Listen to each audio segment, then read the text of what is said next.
Okay, if you can take your seats, we'll get started. So stuff like that. So then drive.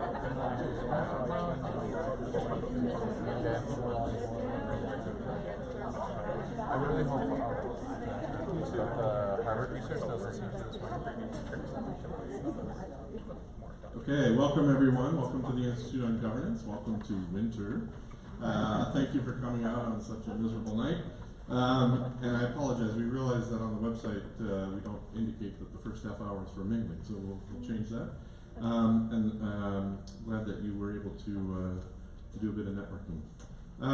So welcome to the Institute on Governance. For those of you who don't know, this is a not-for-profit charitable organization. We're a think tank. We do research, we do advisory services, and a lot of leadership and learning training. So if you're interested in any of those, I'd be happy to talk with you after the event. And welcome to Policy Crunch. So this is our monthly speaker series. We started it last year, where we took a timely topic, often around a disruptive technology, and things with policy implications, and then we crunched those with our speakers, and then we open it up for Q&A and discussion with each of you. So that's the format we'll follow tonight as well. But just before we go into that, some housekeeping. So washrooms, there is a washroom here. There's also one up on the mezzanine. There's a big red button inside the door that you push to lock it. If for any reason an alarm goes off or there's an emergency, we'll make our way up those steps and out onto George Street. Please be careful as you exit. It is very slippery at that entrance. So at IOG, we typically employ the Chatham House rule. So the idea is what's said at IOG stays at IOG. But actually, for the Policy Crunch series, we live stream the event. So just be aware of that. And if you're interested, you'll be able to view this event on our YouTube channel. We have Wi-Fi available. It's IOG guest account, and the password is I0Gpublic, all one word. And of course, after we're done with the formal program, please stick around, enjoy more snacks and beverages, and the speakers have agreed to stick around as well to engage with you after the formal part of the program. So, like I said, Policy Crunch is about identifying a timely topical issue and then crunching it with our speakers. So this evening we have with us Rhys Casson, who is a professor of biology at the University of Ottawa. He's also affiliated with the Institute for Science, Society and Policy at U of O. We have Rob Annan, who is, as of this morning, announced as the next president of Genome Canada. So congratulations, Rob. And we have my partner in crime here at IOG in Science Innovation, Rhonda Moore, who is an expert in science communication, and will be running the annual conference of the Science Writers and Communicators of Canada next year. So, without further ado, let's jump into it. Are there any questions or comments first before we get started? Seeing none? Okay, so I'm going to just set this up a little bit, and then we'll have an interactive conversation up here, and then, like I said, we'll open it up for your questions and comments as well. So the theme tonight is, of course, renegotiating the social contract between science and society. So what exactly is that? What's a social contract? Well, the idea is that it's not written down anywhere. It's not an explicit contract, but it's an implicit contract between society and science that emerged following World War II. And it was largely promulgated initially by this report by Vannevar Bush in the US called Science, the Endless Frontier. And basically the contract states that society will fund and give a large degree of autonomy to science, to the scientific community, in return for the benefits that will flow back to society, albeit those benefits are unpredictable. And the idea has been, for the last 75 years, that this basic compact or agreement is what governs and what guides the relationship between these two communities. We would argue that that is potentially now under strain, and that perhaps we need to rethink and renew and renegotiate the contract, and we'll get into that obviously. For lots of reasons, but just in general, we can think of things like populism and anti-vaxxers and climate change deniers on the one hand, but also people, the general public, who realize that we spend a lot of money, a lot of public money on science and want to make sure that they're getting a good return for that investment. On the science side, we also see a lot of changes in the context, whether it be open science, citizen science, the concern about how do we interweave traditional knowledge, indigenous knowledge with Western science. You have young researchers who are wondering, is this publication game all there is, or is there some higher purpose, some greater mission that their science can be serving, rather than just pumping out yet one more article or publication for the scientific journals. So this is kind of the environment in which we all came together several months ago, and I need to stress that we've been kind of thinking about these issues for a while, and this is our first attempt to actually try to put those ideas out there. You may have noticed we had an op-ed published in the Hill Times yesterday to start this conversation, but we're very much looking to all of you to get basically our initial feedback on some of these ideas that we've been tossing around for quite a while. So with that, let me get started in terms of questions to the panelists. So I've kind of highlighted a few ideas of how we think this is under strain, but Reese, do you want to start with your ideas on that? Thanks, Jeff. I think I'll speak a little bit from my perch within the academy in the ivory tower, which is when I sit around with my colleagues over lunch or coffee or something like that, and usually the federal government has made some announcement about funding. The first thing they all do is go, "Can you believe it? Why didn't they talk to a scientist?" And my own view over the years has been, first of all, this division or this compact or contract that Jeff mentioned early on is alive and well and maintained vigorously within the scientific community. Right? The scientists will protect at all costs their independence from political or ideological influence, and they will complain for as long as they can about how there's not enough money for research. And I'm a scientist, and I do the same thing to some extent. But I think I think that's an element of the strain that we need to get past somehow. I recognize also that, I do evolutionary biology. Most of my work is very foundational and fundamental. I'm noticing especially among early career researchers who are coming up through the system, a sense that the fundamental applied divide is not that important to them. That they're actually more interested in having an impact. Some of that impact will be through fundamental, foundational discovery, whatever you call it, basic research. Some of it may be very applied. They don't really care. And so the older ones of us have to get beyond that dialogue. So I'll launch that piece out there and pass it maybe to Rob. Sure, thanks, Reese and Jeff. First, let me just preface this for the live stream saying that I don't represent the views of Genome Canada in most of what I'm saying here, but rather as a passionate observer of science policy. So to me, the reason I'm so engaged on this topic is to me, what's interesting about the contract between science and society is that it's by and large been implicit. There hasn't really been an explicit, apart from the Vannevar Bush report, there isn't really an explicit contract that everyone agrees to, but rather there's been kind of this, reasonably stable relationship between the scientific community and the public. I mean, we fund a lot of science, and we're not. There are many people in this room who will tell you we are not among the world leaders in funding for science. Nonetheless, we are spending $12 billion a year on science. That's public money on science. That's hundreds of dollars per individual. That's going into actually funding science. So why do we do it, right? And why do we fund the science? And I think it's important to make that kind of question more explicit. And I think the reasons that have kind of gone on, that have justified these sorts of things since the Second World War have been that we see value from investment in science coming back to us, whether it's through improved health, improved environment, improved wealth, economy, and so on. So we see that.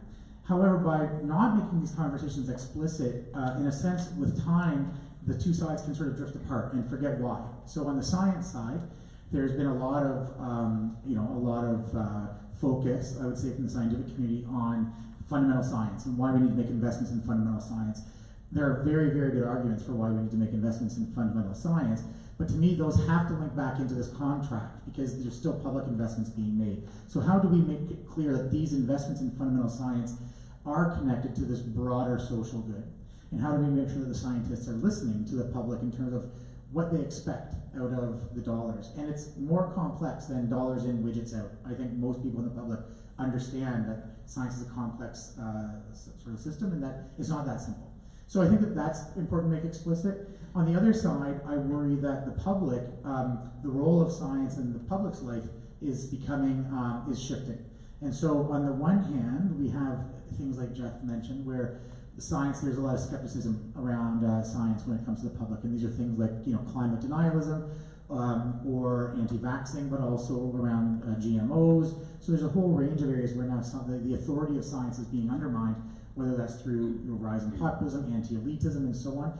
Lots of reasons, right? So what is it about the relationship between the public and the science that's being supported and the way that that science feeds back into their life? Is there a way that we can actually make that a little bit more closely linked and maybe break down some of those barriers so that we can actually strengthen that contract going forward in both directions? Thanks, Rob. I think my answer is similar, or maybe just builds on the first three. I think that 2019 is a really different reality than 1945. And coming out of the Second World War, there were tremendous advances in science and innovation funded. The social contract was born from the United States, as Jeff said. The United States government put a ton of research or a ton of investment into science and innovation, and from that, we are still benefiting from things like, antibiotics, cell phones. The list is endless. And 1945 was a great time to negotiate that implicit contract because science had demonstrated its value and innovation in a relatively short period of time. But scientific teams were small, unique, working in individual labs. We didn't have the understanding of the broad connectedness of a lot of issues that we face today.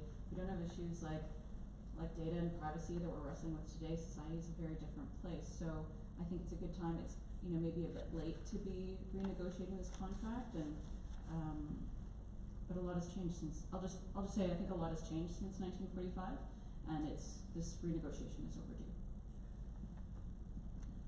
And if I can quickly, one of the really big things that's changed, I think it's important to highlight, is that science for a long time was the domain of the very few, and the way we actually organize science, particularly in the universities, is around reproducing the next generation very much in the image of the previous generation. And so it's built very much on a sort of a direct kind of mentoring model, like an apprenticeship model. And so what you end up with is a hierarchy that has by and large been white, male, from upper class, wealthy countries and so on, that has really limited in some ways a lot of the questions we ask. And so I think it's quite rightly that the public has sort of started to say, well, hold on a second, there are whole worlds of questions with regards to, just in the health space, which I'm familiar with, there's a long history of ignoring women's health issues or using men as the standard for health research and then somehow translating it back into questions around women's health, particularly at the molecular and cellular levels. So I think that these kinds of questions around inclusivity when in the scientific enterprise, for instance, is just one dimension in which things have changed since 1945 and has led to, I think, legitimate questions from large pieces of the public to say, well, is this contract working for us or working for me? And I would just add that a couple things actually. So lest we think that this is just an American social contract, it's fair to say, obviously, that the Bush report launched the post-war thinking around this, but then through organizations like the OECD and others, that basic contract was promulgated throughout, I would say, the Western industrialized countries at least. including Canada, and so that's why we would say that it's as relevant here as in the U.S. The other point I would just raise is that I think this issue of autonomy has been a key tenet of the contract. The idea being that scientists are in the best position to both determine which research should get funded and then which results should be published in the literature. The notion that society has a role to play in that process, that scientific method, has been controversial. Generally speaking, people were comfortable with society being kind of involved at the very beginning of the process by perhaps saying, broadly what kind of research areas they want to support, and then at the back end, obviously in terms of taking up those innovations and technologies and making use of them. But the closer you get into the actual conduct of science, typically the scientific community is less and less comfortable having society play a role. And I think that is one of the things that's being challenged and just evolved because of things like open science, citizen science, and other things like inclusive innovation. So I think what we want to try to do is explore this a little bit in terms of what would some of the new examples be that we think point to perhaps a new type of social contract.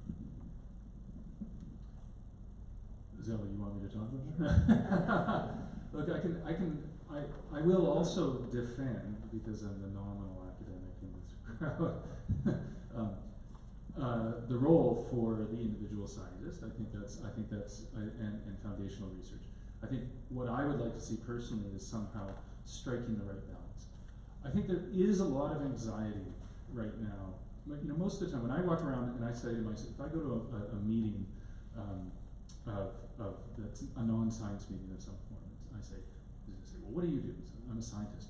Ooh, it's like you want to sort of pet me or something like that. And I get this sort of it was like, and then said, well, what do you work on? Well, I'm an evolutionary biologist. Ooh, dinosaurs. No, not quite. But anyway, there's this notion that scientists are somehow separate from the actual conversations that matter. And science itself is as guilty of promoting that as anybody else. But what it means is that in genuinely multi-stakeholder discussions, science rarely gets an equal seat at the table. And I've seen this in countless times. We are the light entertainment, usually. So let's go to Davos and trot out the Nobel Prize winners to tell us about the greatest new insight into the dark matter or whatever it is. I think that needs to change. I think that is changing, especially around things like very much health research is leading the way in terms of having patient advocates and representation in terms of in the granting process, the grant evaluation process. I think it's starting to change also in a number of climate-related, ecosystem function-related sort of work, where we are recognizing that effective communication and not just communication, but crafting and designing the research requires stakeholders to be equal partners alongside science. I think that's happening, and I'm curious to hear what everybody else thinks about that, and how you balance that against, if you like, the lone person in the lab, and which I will defend. I mean, my own lab has discovered some great stuff, I think, about the grammar of genomes, I like to call it, that wouldn't have happened had I not had the privilege of NSERC Discovery Grant funding that allows me blue skies research to basically reorient everything I was doing in order to follow that particular path. Sure. So what does the new social contract look like? I think, I'll wave my science writer, science communicator's flag and say I think it has to mandate science communication. I think that scientists owe it to society and to the public to tell us in plain language what they're doing. And I would love to see a mandated also knowledge mobilization function, so that whether it's discovery or applied research, and I think in some ways the dichotomy is a false one that we create, but we could discuss that another time or at the next question. The application of what we learn has relevance in public policy. And so, so greasing those wheels or that connection, I think, is a requirement. Because we're talking about the notion of the social contract in Canada, I think we need to make a lot of space for Indigenous knowledge. And if we look at the systemization of the scientific enterprise and how we produce knowledge, in the adoption of the social contract, we went from literally mapping Canada, the Geological Survey, and establishing meteorological stations, and railroading, figuratively or not, Indigenous communities, and not really valuing that knowledge, not valuing those methodologies, and bringing, I think, an aspect of science culture is this notion of universality, that something is only true if it can be replicated. But that's not true in Indigenous knowledge. So can we bring that nuance of Indigenous knowledge to our conversations and recognize that scientific inputs are one type of input. They're not the only input to what might seem like a scientific question. Okay, it's great. And so for me, I think it's worth looking at systems, particularly the system, all sorts of different kinds of systems. So first of all, when we're thinking about, project design, peer review, tenure, and so on, I think that there's space for broadening the people involved and not simply having the, kind of the old silverbacks of the academy, in a sense, acting as gatekeepers to a lot of these processes. Instead, I think that having, for instance, public participation. I mean, in Europe, there's some examples around what they call research, responsible research and innovation, inclusive innovation, where you can actually have, members of the public involved at different stages of the process, including peer review. And to be able to say, you know what, like as a non-expert, I'm not going to weigh in on the technical merits of this project, but I do actually see where there's a lot of value on this side, but I have some concerns about that side, and it's a way for the public to actually be injected, in a sense, into the decision-making process. I think there's a lot of value in that. At Genome Canada, for instance, we do have, we fund large-scale research projects in the order of, up to $10 million over many years. But one of the things we do is that we mandate that every project has to have some user member of the project design team. And so we're talking now about actually having, whether it's a patient advocate, a member, a company that then can see a path to commercialization, some kind of farm association, but someone who's there not as a technical expert or as a scientist, but someone to say, you know what, we see value down the road in this research. That doesn't mean that the research is highly applied. It could often be kind of more the discovery end. But they endorse it, they see how this kind of research is necessary to move the needle in some other way. So for me, that kind of, even if it's a path application or what have you, that's a big area. The last thing I'll say is I think we could get some more policy innovation around how we design our programming. And so, Reese, I think quite rightly makes the case for kind of blue sky research, and that is obviously, there's a lot of merit in that. But that doesn't mean that we have to have the same programs that were designed back in the 1970s to fund it. We could be thinking more broadly about things like, for instance, mission-driven research, and saying, you know what, we collectively, again, want to plant our flag in the ground in Canada and say, here's a couple big missions. Maybe we want to follow, some of the sustainable development goals, and say, we want to actually start aligning our research in there, and we're still going to do basic research, right? And so we can do, sort of the grammar of genomes, but we're doing that because what we're trying to do is actually attack AMR, antimicrobial resistance, or something, right? And we start linking these pieces together because, not just for the scientists, but especially for the public, they say, I get it. I actually can see how these pieces fit together, even at a very high level, right? So I think that some policy innovation is one way to do it, and then attacking kind of some of the system elements is another way. Can I just build on that for a minute? I think one of the things that, one other example of where the system is broken, it speaks to both what Rhonda and Rob just said, which is, the knowledge translation bit is a real challenge. And I would push back a little bit on that, actually, as much as we get along in most things. Because I hear from my students all the time, well, I'm just, I'm trying to do the science, and now you want me to be a professional level journalist as well? The grammar of genome stuff, that particularly, I wrote to Carl Zimmer, who you might know of, he's a New York Times science writer. And I said, Carl, got this great new result. I think you know, there's a whole bunch of, and it's in tune with a whole bunch of other things going on. Maybe you want to sort of help me out or do something about this. And he's like, no, that's too hard for the public to understand. Carl Zimmer told me that. And I said, well, what about the standard model of physics? He said, oh, people get that. What? They get that, they don't get it. So anyway, I'm going to push back a little bit and say, while I agree with you that science communication is extremely important, doing it well and doing it effectively is really hard for a student to ask a student to do at the same time that they're acquiring all these other skills. So somehow we got to rethink that piece and make it more effective. Just one last thing. I think also that I like, Rob and I have been talking about this for quite a while. We've all, four of us have been talking about this for quite a while. But the notion of how you can do the foundational research at the same time that you're doing the mission-driven research is, I think, a key piece of the puzzle. Because the public will get that. It allays some of the anxiety of the lone wolf in the laboratory doing crazy shit. Stuff, thank you. And I think that there was another piece that I wanted to. it's a way of being a little bit more inclusive and effective with some of it. There's another piece I wanted to say, but I can't remember. One quick thing. I'm not conceding to race science communication. But I want to add a little bit of nuance because in Canada we have really poor science literacy rates, and so the fact is that people who aren't in science, and I don't think there's a good explanation for this. According to our OECD stats, like our high school students do pretty well in science, but it seems that after high school we either give up or don't care, or I don't know.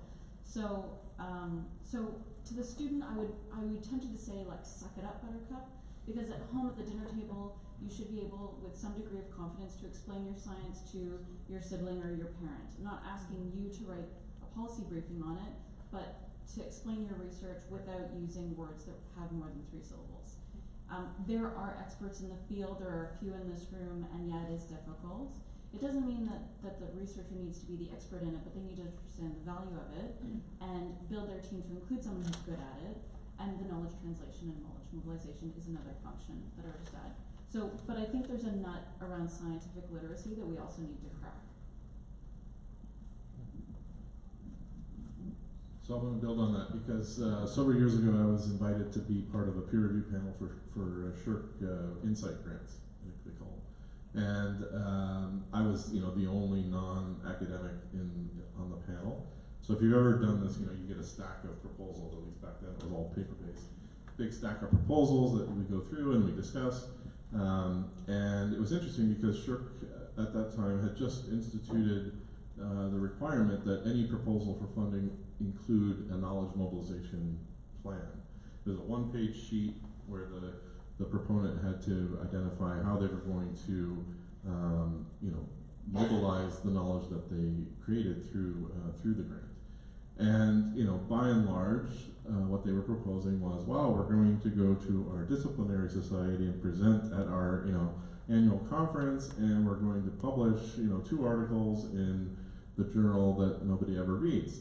And that was their concept of knowledge mobilization. I think, to be fair, I think that was in the early stages of this this thinking around knowledge mobilization, and I think it's gotten much better.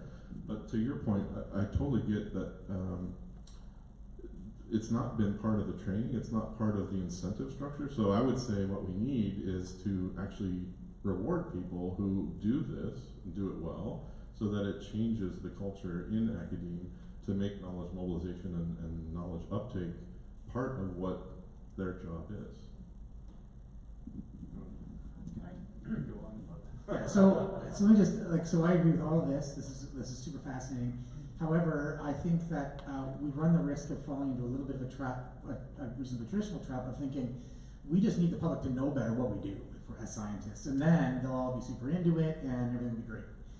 That's a piece of it, but I think that as the science community, we also have to have a little bit more humility to be able to say, what does the public actually want? Like, instead of us telling them what they need, right? And sometimes we do. Sometimes we need, you need vaccines. The end, right? That's fine. We should do that. But also, what does the public expect?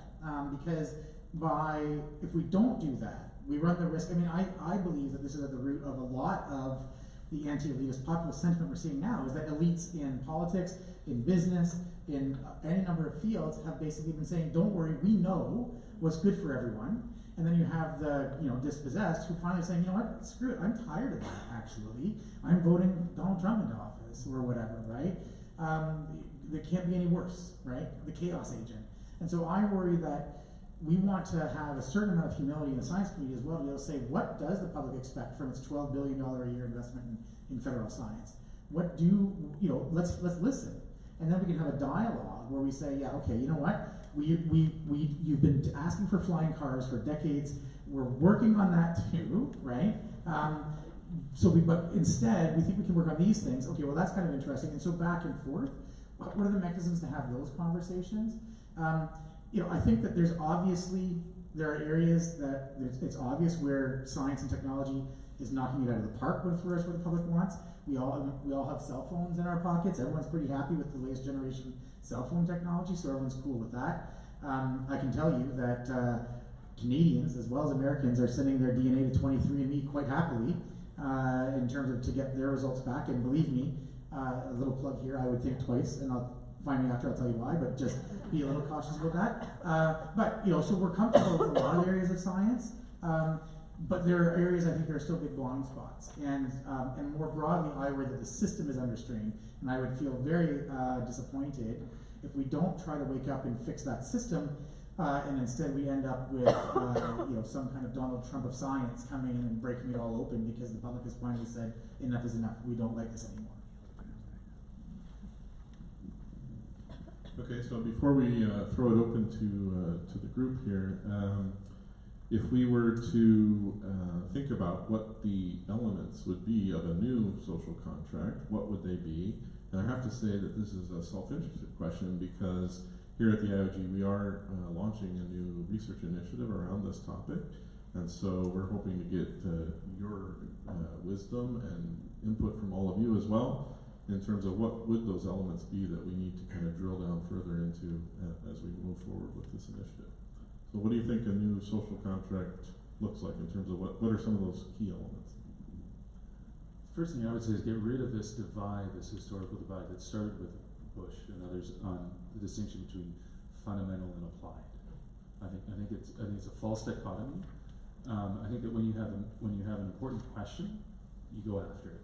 And some of what you're going to answer is going to be basic, foundational, and some of it's going to be very cold, applied and the cold face sort of work. That's what I see is happening already in many regards, especially among early career researchers. So that's number one. Number two would be rethink the notion of how we be inclusive in the system. A relative of mine some time ago told me a story, and so I have no details on this other than because it's hearsay, but of a Scandinavian country that ran a major competition for a major health grant of some research grant of some form, where they had done a process of conventional peer review to narrow it down to 3 teams, and then coach those teams in a Dragon's Den style televised competition where the public actually got to vote. I don't know if the public's vote was binding on this, but it was, wow, like what a new way of thinking about how you evaluate research grants. So the science was off the table in the sense that what did, in this case, the television watching public actually feel was most important or most impactful for them. I'm not necessarily advocating that, but I think it's an interesting idea. I'm making note of that for Genome Canada's future competitions. Thanks. So I really like what Rob said earlier about, I don't like it. I think what you said earlier is right for what the new contract could look like. So could we redesign the granting agencies? So instead of committees by discipline, could we just get rid of that? Could we have a system where we are funding big questions or funding challenges instead of funding disciplines and perpetuating that system of like you think and you work in your discipline and have some sort of function where it doesn't matter what sector you're coming from. So a contract that promotes multi-sectoral partnerships where it's appropriate, that, faculty and government scientists or researchers are working together with the private sector and so on. I mean, I recognize that someone out there is going to ask a question about copyright and IP, and I don't have the answer for you. But I think there are some of these entrenched paths that we just kind of need to let grow over, and just to get Reese's goat, I would say, and get rid of tenure. Okay, so I'll just do my top three, but I think this is really, really complex, and to me this is what, I think conversation about this would be really important. And we, to varying degrees, we all work in the policy and or science communities, so we are already in the bubble. So we have to break out of the bubble. And so for me, the number one issue is around diversity and inclusion. And I think there's been a lot of conversation around EDI, and that's really phenomenal. And the last government, in the science community at least, had an immense focus on gender, and rightly so. That's obviously a huge issue. I think we need to expand that conversation to a lot of other areas, and we need to, in Canada, we're not comfortable talking a lot about things like race. We're not comfortable talking about things like social class, economics, and regionalism. All these things are, they're all there. They're all happening right now. We sometimes try to avoid these conversations. I think that it will do science a real service, as it would just more broadly politically, to tackle these kinds of things head on and make sure that we are doing everything we can to include, let's be clear, so the people who end up as scientists in this country are not representative of Canadians, right? They are overrepresented in upper middle class and above economic classes. They're drawn largely from cities. It's a tribe of its own. We need to break apart from the tribalism of science. So to me, inclusivity is going to, first of all, diversify the types of questions we ask. And I would be much more diverse in terms of inclusion at all these different steps that I talked about. The second thing I'd say is around kind of mission-driven research, what I heard about it before. Maybe find ways to actually find common ground between different elements of the research continuum, and then within those try to maybe innovate in terms of programming, so that we can find new ways to support our scientists to make really interesting discoveries, to make serendipitous discoveries, but to do that within a framework that Canadians understand. We understand why we're funding this science. I'll tell you, as a sidebar, I'm sorry this is going on, but phenomenal book for all the policy nerds, and you're all policy nerds, by I think Mark Zachary Taylor, called The Politics of Innovation, I think, maybe Geography of Innovation, called Politics of Innovation. Anyways, finds that the countries that score best at innovation tend to have external threats, military or natural resource, existential threats, that helps to motivate them past a lot of the regionalism that can infect policymaking and so on. What it does is it provides a focus for making the right kinds of investments, and it provides the public the means to understand why it's important to do that. A bit of urgency around missions and so on can help actually unify, I think, opinions around those things. And then the last thing I'll say, just because I want to be on Rhonda's team, is communication is an absolute key. Once that work has been done, mobilize it out in the community so people see the effects of that work. Let me be clear, I'm not against communication. I'm just saying it's hard to do it well, and we have to really think carefully about what we're demanding of our students and what skills we're giving them, because we're not giving them the communication skills. I have a science journalist who's we like to say she's embedded in my lab for 2 years, and that was deliberate. I'm not paying her. I can't. NSERC won't. I'm looking at Sean over here. NSERC won't let me. Right? That's right, Sean. So she's doing it. So I got her visiting researcher status at the university. She's delighted because she's a freelancer, and she gets access to the libraries and a desk and a place to go. We're hoping that will produce some interesting stuff. Her initial task was to blog regularly about life as an early career researcher. And when I had a chat with some of Rob's old colleagues at MyTax about this, they said, "Oh, that'd be great, because we really don't know what's going on." Confidentially, of course. No, so it's hard. That's one model. That's the reason I'm mentioning that. The conversation is another excellent model. If you don't know about it, it's an online site where trained journalists help academics get their work out, communicate more effectively. But we need to rethink that more carefully. I just want to make dense communication. There's a lot of communication with graph. And I would be remiss, since we're at the Institute on Governance, if I didn't throw out there the need that this new social contract would have to have some thinking around the governance of the system. I would point to, in particular, the fact that we have, in Canada, we've traditionally separated government science, the science done within government departments and the National Research Council, from academic science, done mostly in universities and colleges. And I would say there's an opportunity to think more broadly around public science, so all publicly funded science. Now there are differences, but traditionally it's often gone back to this dichotomy of basic versus applied, which we're saying is now sort of moot. And so there is an opportunity, I think, as the government invests in new research campuses for government science, they're being explicitly designed in a way to encourage collaboration between government scientists and other sectors, and I think that's a real opportunity that we shouldn't miss to better integrate the entire system. You guys ready for questions from the audience? Yeah. All right. So I would just ask, I'll run around like Phil Donahue or something. I don't know who does that anymore. But yeah, they have no idea who Phil Donahue is. But anyway, so the idea is if you could just introduce yourself and who you're with, but then feel free to either ask a question or make a comment. So raise your hand if you're eager. Yeah? Okay. I just promised myself not to ask the first question. Hi, I'm Derek. I guess I'm here as just Derek. By day I work for the government. My question's around, so we're talking about social contract. One of the things that I'm really interested in, and would love your thoughts on, is sort of the rise of postmodernism and how that's changing the way people engage with truth and with reality. And with that has come this explosion of diversity, but also that diversity has led to increased polarization and politicization of ideas, facts, truth.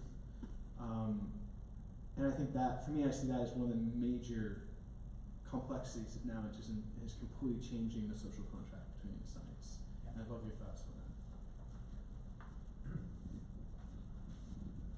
that.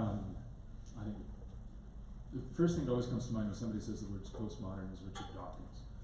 Because I'm not sure if it was him, but it was certainly somebody like him who said, show me a postmodernist who doesn't believe in science or the truth of science, about to be pushed out of a plane at 35,000 feet above sea level, and I'll show you a dead person. Right? So even if the myths we construct around what is knowledge or what we think of as truth with a capital T are false, they work well enough to get us overseas. But that being said, I think what you raised is a really important question, because I think it speaks to the very foundation of where this conversation started, which is the notions that my truth is not your truth, the scientific truth is not somebody else's truth, that a mistrust and a decrease in trust in institutions, a view of science as elitist and exclusionary, and I think that is foundationally the major obstacle that we are facing. And I think what the consensus, I think if I could speak for the group up here, that we've sort of circled around a little bit, maybe not quite a consensus, but that this idea of diversity and inclusion, of expanding the reach of science beyond the upper white middle class urbanites, is going to be key to that. Because if people don't feel included and belong, and they feel like they don't belong in that space, then they have no reason to really trust it. And they won't make the connection between the cell phone in your pocket and the work that's going on in academic centers or research institutes or government labs. So I love that question. It's something I think is totally interesting to think about, and I keep try to keep this really short because I think about that a lot. Actually, is this, I think postmodernism has a lot to answer for when it comes to the erosion of authority just generally. And now we have fake news, et cetera, et cetera, et cetera. And I think we're really still trying to live with the consequences of what was a pretty powerful rethinking of a lot of things. Having said that, we can't throw the baby out with the bathwater here, because I think that postmodernism provided a lens to ask a lot of questions about about science and its role as well. You know, you go back to the 1940s and 50s, and you look at some of these science articles. Like science was going, you know, well, science, eugenics, for instance. I mean, like the application of science to the world to improve it in an almost, you know, in an unquestioning way was obviously excessive as well. And so it had excesses, and I think that the ability to actually, you know, question received truths and question authority, and in a sense, you know, postmodernism is not necessarily responsible directly for that, but this idea of creating different platforms to look at different questions helps to actually undermine some of the, I think, negative consequences. And so those things still exist. I mean, in the universities, postmodernism certainly hasn't penetrated through to like the peer review panels that judge project grants, for instance, right? So where that's still very much set up in a old-fashioned, almost medieval way in some ways, in terms of like a ecclesiastical decision making. So I think that there's more work to be done there, but I would be, if there are philosophers in the crowd and want to talk about that later on over beers or something, that would be super interesting. I think, so on one hand, you know, no one loves going to these events where one person asks a question, you get 3 answers, because everyone on the panel feels like they must answer every question. But, I know, but I really want to answer this question. But if I was just to play devil's advocate for a second and put on like, I mean, I'm not an expert in EDI by any stretch, but if I was to put on a hat and say, you know what, actually, some scientific truths aren't my truth. Traffic safety standards don't save a 5'5" woman like me, they save a guy like Jeff. So, yes, but I mean, cars are designed to protect men who are 6 feet tall and have, you know, different weight distribution than women, and signs are, you know, like signs on our streets are also designed for men who are over a certain, or people who are over a certain height. So I have a little bit of sympathy for the your truth is not my truth if I think about it from all of the people who aren't part of that team that designed that thing that's now an international standard. I don't know, this is a really good question for a pub. No, there are pubs in this area. I am a human rights lawyer in Brazil, and my law firm is specialized in fighting class action against big corporations, often using recent scientific research. I was fascinated by the debate.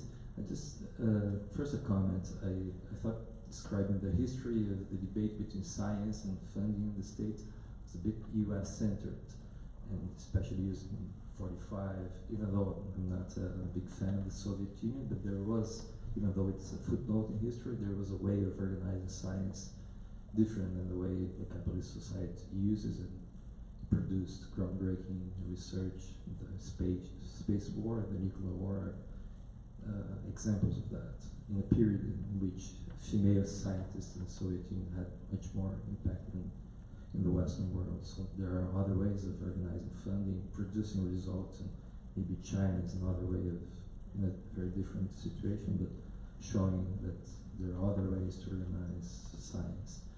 My question regarding the debate is the impact that big corporations have had on determining how much funding goes, how much scientists are independent, often just kidnapping the state for their interests, and how this impacts science, and whether the Canadian government and the Canadian scientists community is protected from that impact, which I find very damaging.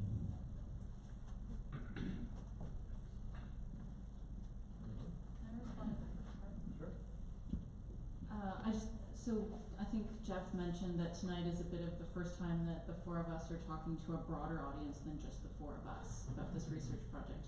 And you're right, I just want to respond to the first part of what you said around other types of science and organizing and funding. And something we haven't talked about are the international comparators. Are there countries where the social contract exists and is not under strain the way we perceive it to be in Canada? We haven't had that conversation yet, but I'm guessing there must be countries out there that aren't suffering in the way we are in Canada for different reasons. And so I think it would only strengthen this project if we were able to find a few of them to look at how the implicit or maybe explicit contract has evolved differently. So thank you for reminding us of that. On the second part, I'm not going to answer. I'm going to give the microphone to someone else. I had the privilege of spending a few days in Addis Ababa, in Ethiopia, last week, or 2 weeks ago, working with early career researchers there, and I was very excited because we were going to have this event, and we had the op-ed coming out, and I flipped it around to a couple of my colleagues there, and they looked at it, they read it, and they go, "I don't get this." Ethiopia is not organizing its science in the way that we in the West have done, and there are many, many examples of that. So thank you also for raising that. And I think there's some interesting stuff to unpack that we'll have to think about. I'll speak from my own experience as a researcher in the Canadian system for now over 15 years as an independent principal investigator, and before that as a graduate student, coming up through the Canadian system with a little experience international experience. My own experience is that there's very little direct influence of big corporations. Now that might be because my focus is on questions like why are there so many species in the world and how do they evolve. I'm not at the coalface of climate change. I think my work is important for that, but it's not right up against it. I'm not looking at energy systems and the oil sands and so on and so forth. That said, the way in which science, and especially foundational science or discovery or blue sky science, is funded in the natural sciences and engineering in this country is largely through NSERC and these discovery grants, which are not that big on average. They're enough to usually, when you start out, support 1 or 2 graduate students and run your lab. And so a lot of my colleagues will look for other sources of funding which pushes them, and that's by design, that's the way the system was set up, but pushes them to other sources of funding. Some of it's foundation funding. I get a little bit of money from Cystic Fibrosis Canada, for example, or other granting councils, or different forms of private industrial contracts. So I don't think there's anything necessarily wrong with that. I think my experience, I haven't necessarily had access to the highest levels of decision making around how we're going to organize the science system or fund things. And maybe there are conversations happening around boards with the CEOs of big multinational companies or oil companies or something that I'm not privileged to. But on the ground, it's been a more or less positive experience. And we have the luxury as researchers of making choices about where we try and get funding.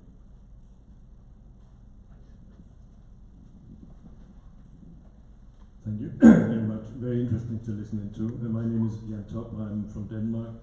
I just arrived 2 months ago in Canada because of my wife. She's Canadian, so I'm here now. I'm a former Danish diplomat.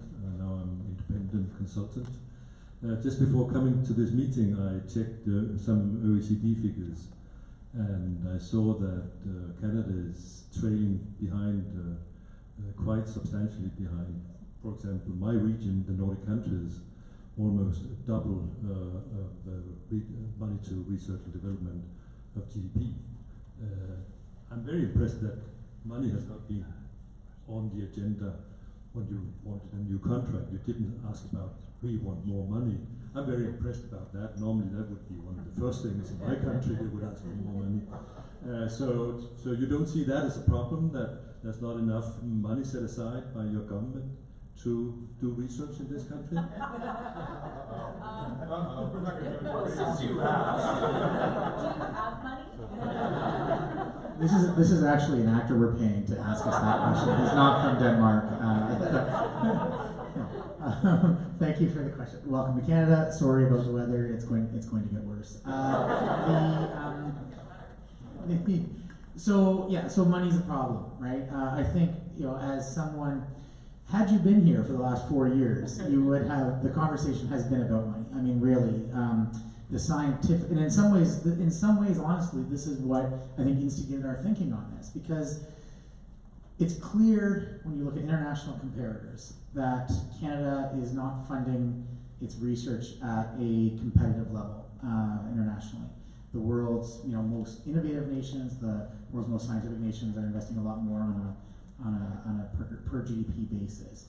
But so I think in the end, and so scientists have been clamoring, we need more money, we need more money. And, you know, the politicians certainly have made investments, but it hasn't moved the needle. And I think what we got to was, well, why not, right? Why not? And I think that going a little bit deeper got us to these questions. I mean, the politicians make decisions that they believe will be supported by the public, right? In theory, that's how democracy works, right? They are the representative of the people, and therefore their decisions should reflect the will of the people. And so why are we not funding science at a higher level? That becomes a question about what is it about Canada that doesn't see the value, or where we don't celebrate our scientists. We don't have, you know, busts in the square of our famous scientists. And we're not spending the money, so it doesn't translate in. So I think in some ways, instead of scientists being like, it's because the government hates science, right? Which literally was the dialogue here not that long ago, right? That's the reason they hate science. Well, I suspect it's more nuanced than that. And so I think the conversation here is more about how do we create conditions where the public sees the value, that scientists relate to the public, and that in the end translates into the more dollars. You can ask for more money. I have to say something. So, as Rob pointed out, the conversation over the last number of years before you arrived was very different, and I think the dialogue was, so, you know, there was a major investment in fundamental research that the government made, and they should be applauded for doing that. That translated, I will tell you, in terms of my own take-home money for running my lab, to about $5,000 extra a year. Whether you think that's a lot or a little, I'm not so sure. It pays for about half of a graduate student, given other subsidies and so on and so forth.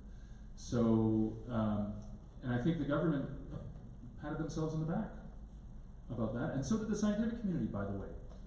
They thought they did a really good job with this. And I think what we've been trying to do is, you know, I think it's very telling that if you look at the party platforms in the last election, how much talk was there about science? Zero. So I think the government and the public thought that they solved science. My own view is they bought us off for a little while. I know this may be unpopular, and I don't think Rob would ever say this out loud, given his new position. But as an academic sitting in the ivory tower, I think I can say that. And I think that was the genesis for this conversation as well, which is that we can't keep talking about how underfunded the science system is. We have to talk about how do we better construct the system to deliver on what Canadians or the world needs. And I would just have to take issue with the fact that it's underfunded, because if you break down those data, we actually do quite well in terms of funding academic research in this country. It's the private sector R&D where we fall way short, and that's what brings down our overall numbers. But let's not get diverted onto that topic. Let's go over here. Hi, I'm Sarah. I work in tax policy, so not science at all, a different thing that has its own issues. So a few questions. You mentioned changes in health research granting committees, having more representation from patients or patients advocates. Just wondering, like, how is that done? Is there any good work about how to make that a representative, like, yeah, if you could talk a bit more about that process. And then continuing the question about what does the public actually want, what would they pay for? So you mentioned 23andMe. I think WebMD is another example, an American corporation that lots of Canadians and people around the world go to. So just whether you can, is that the ideal? If not, what is? And copyright and IP, I don't know if I can see that. Sure, let's hit everything. Okay, I'll be really quick. So on the kind of patient participation side of things, so we at Genome Canada, we currently are running what would be considered more traditional scientific review panels, but every project has to have patients embedded within or some other representative of the healthcare system. So it's not scientists presenting to scientists, that you actually have that user perspective built into the project design. Having said that, there are really good examples of these peer review mechanisms.